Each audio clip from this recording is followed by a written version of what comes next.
Surveys tell us 18% of the American public believe zombies are real. That same 18% shops at Walmart after midnight. I've been there, I've seen it. Will not be going again. A little over 35% believe that UFOs have landed and aliens walk amongst us. The Harry Potter series of books have sold over 400 million copies. There are numerous TV shows and books associated with it. The Twilight series, Vampire Academy, Vampire Diaries. There's a high school sophomore girl by the name of Buffy who slays vampires. There's Charmed, if you've seen that show, Angel, The X-Files, Ghost Hunters.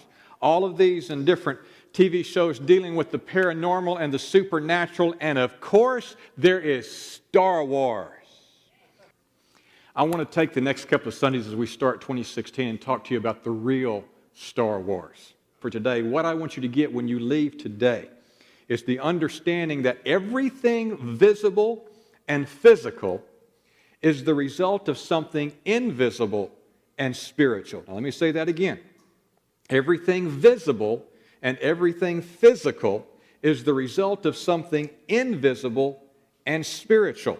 Therefore, only by addressing the invisible and the spiritual can we fix what's wrong with our visible and our physical.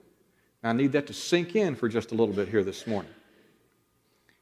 And I know some of you, your first response is, Rick, come on. Invisible spirit. I mean, those are just TV shows. That's just a character that somebody came up with. Those are just some kids' books. That's just TV shows. Are you really actually telling us that you believe there is a spiritual world that is, it doesn't matter what I think, doesn't matter what you believe.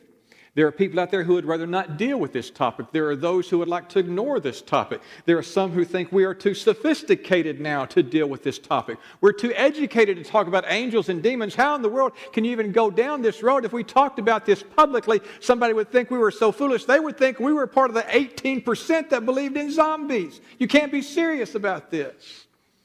What does the Bible say? Because that is the most important thing you and I need to grasp. So again, the goal for today, all I want to do today is convince you that there is an invisible spiritual world surrounded us. And then Elisha prayed, "Open his eyes, Lord, that he might see."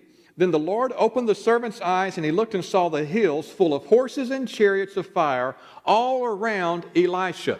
So what happened is his eyes were opened beyond the physical realm that you and I readily see, and he began to see something as a curtain had been pulled back, and he saw the invisible spiritual realm. And even though there was a physical army attacking them, he saw spiritual protection from heaven that had surrounded them.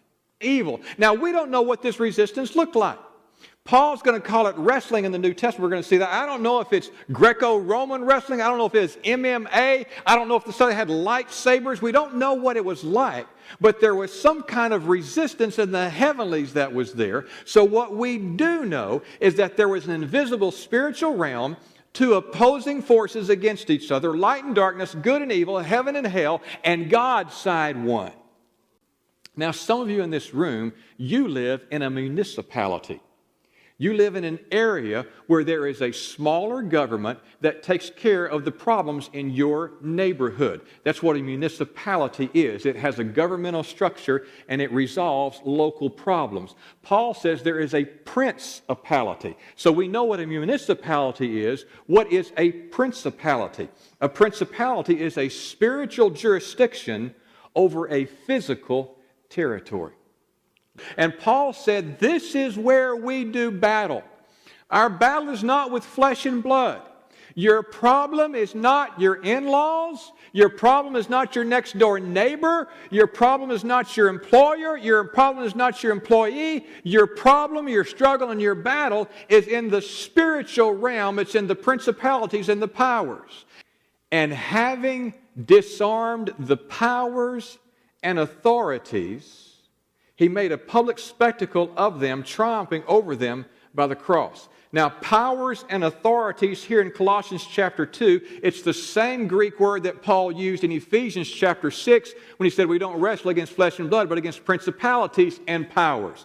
So those powers were disarmed by what Jesus Christ did on the cross 2,000 years ago. Satan may still have an army, but they have run out of ammunition. So the demons were not just subject to Christ when he walked this earth.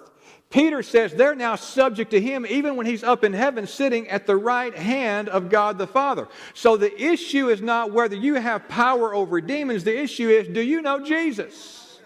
Because 90% of spiritual warfare as we go through this is going to be wrapped up in two simple things. Do you know Jesus? And do you know who you are in Christ?